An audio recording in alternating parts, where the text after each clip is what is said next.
And God said unto Moses, I am that I am. And he said, Thus shalt thou say to the children of Israel, I am hath sent me unto you. Exodus chapter 3, verse 14. This is the translation as found printed in the King James Version of the Bible, but most people in the Jewish and Christian traditions have grown up hearing some variation on those words, I am that I am. But this translation into English doesn't quite capture what's happening in the underlying Hebrew, because for the longest time, the curious Hebrew underneath it has caused many scholars over many, many years to collectively scratch their beards. Hi, I'm Steve Caruso. For about 15 years, I was an Aramaic translator professionally, and I ran a website called Aramaic Designs, hence the name of this channel. Currently, I'm a professor over at Raritan Valley Community College, albeit not in Aramaic studies, but I still do research from time to time. But today, I want to dust this channel off and share with you a theory I've been entertaining for quite some time that just might give us an explanation. So, let's revisit those words. In Hebrew, what we usually see as I am who I am is the phrase, and forgive my pronunciation, Ehyeh asher ehyeh. But this language is not in the present, but in the imperfect tense, which we don't quite have, or at least in the same way, in English. The imperfect originally indicated incomplete action, but it's probably closest to understand as what we would use as a future tense, with some exceptions. Ehyeh asher ehyeh, therefore, would be something closer to I will be who I will be. Tell them that Ehyeh, I will be, sent you. But then, just a few verses later, God says, They will listen to your voice, and you and the elders of Israel shall go to the king of Egypt and say to him, This word, the God of the Hebrews, has met with us. This word, often transliterated as Jehovah, Yahweh, or translated as the Lord in all caps. This is the Tetragrammaton, the name of God. Now, as someone whose linguistic context is Aramaic, looking at the tetragram in the context of this chapter in Exodus, it stands out. There's a pattern here. And that pattern is embodied by the theory that the tetragram is trying to cast the verb to be into the third person imperfect. That, in a practical, albeit simplified sense, third person future. This would cause the initial formulation to be better understood in English as, I will be who I will be. Go to the king of Egypt and say to him, He will be. The God of the Hebrews has met with us. This makes grammatical sense. It follows a logical pattern. I will be who I will be. Tell them He will be sent you. But as tempting as this explanation is, this doesn't quite work in Hebrew. The third person imperfect of to be is Yihyeh. Close, but not the tetragram. Ultimately, the Hebrew verb form is spelled differently. There have been theories that this was somehow miswritten or changed over time or purposefully written different in an attempt to hedge or express one particular meaning or another, but it still remains. In order for it to work in Hebrew, it needs some non-trivial shoehorning. One cannot simply swap vowels, that is to say break well-established rules, without a really compelling, ironclad reason. However, it does work as is in another contemporary Semitic language. Enter Aramaic. The word Yihweh or Yehweh, the third person imperfect of the Aramaic verb to be, is attested all over the place in Old Egyptian and Imperial Aramaic inscriptions, such as the Sapphire Treaty, various private letters from the mid-5th to early 4th century, the Bodleian Ostracon, the fragmentary Ostraka and legal documents from Elephantine, the Samaria papyri from Wadi Dalia, the Bactria letters, and at least once on the Dasculian funerary stele, just to name a few.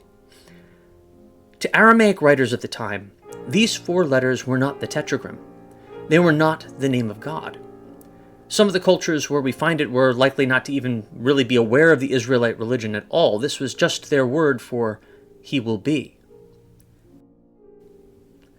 And when it comes to these kinds of etymological or folk etymological parallels, we see them elsewhere as well, albeit later.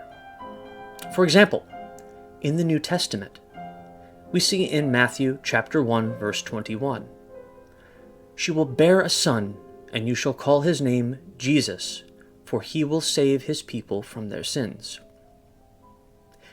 In Aramaic, Jesus is, of course, Yeshua, but parsing the phrase, he will save, assuming the verb yesha, or to save or to free, we get, well, Yeshua, the imperfect again. And other variants on it, such as Yeshua as salvation, are attested directly in the Galilean language. So this imperfect possibility, excusing the pun, might just be able to square this particular circle. I will be who I will be. Tell them he will be sent you. Now, whether or not this is truly the case, honestly, we may never know. But I find this hypothesis, out of all the ones that I've heard so far, to be the very most convincing. God telling the world who he is, and then telling them to pass the word on. Now, are there other theories that you've heard that you think are stronger than this one? Let's investigate. I will entertain all serious possibilities below, so be polite to each other, and we'll see where the conversation takes us. But until next time, Tazel Bishlam. So if you want more videos like this is the part where there's usually some kind of a sponsorship or something like that, right? So, but instead, we'll do something a little bit different here, so bear with me. I invite you to consider 3 very different things, which, if you can lend them a little bit of support, it will give me plenty of excuses to continue adding interesting things to this channel. So, number 1. About 10 years ago, I wrote a grammar about Galilean Aramaic, the language that Christ spoke. And for a bunch of reasons, I never ended up fully publishing it, and some of the same reasons I kind of stopped writing about Aramaic altogether a while back. Well, a few months ago, I figured, screw it, and I put the whole thing up over at GalileanAramaic.com, and I'm finishing it up and rolling over and rewriting a whole bunch of articles from AramaicNT.org. All of this up there for free, no paywalls. It's there for whomever wants to make use of it. This will include more videos like this one to go with them, hopefully, so if you'd like to see this grow with language lessons, discussion of things like the Lord's Prayer, there's a Ko-fi page over there to help support the project. Number 2, Historic Christ Church in the city of New Brunswick could use your support. We're an Episcopal church, which means that we're practically harmless, and we have a beautiful colonial-era campus, which is going on its 4th century of operation in New Jersey. I mean, other than like John Green, there really aren't very many big Episcopalians on YouTube right now, and I'd like to see that change. I mean, Mormons are not allowed to have all the fun. And 3, this one might seem a little bit out of place, but bear with me.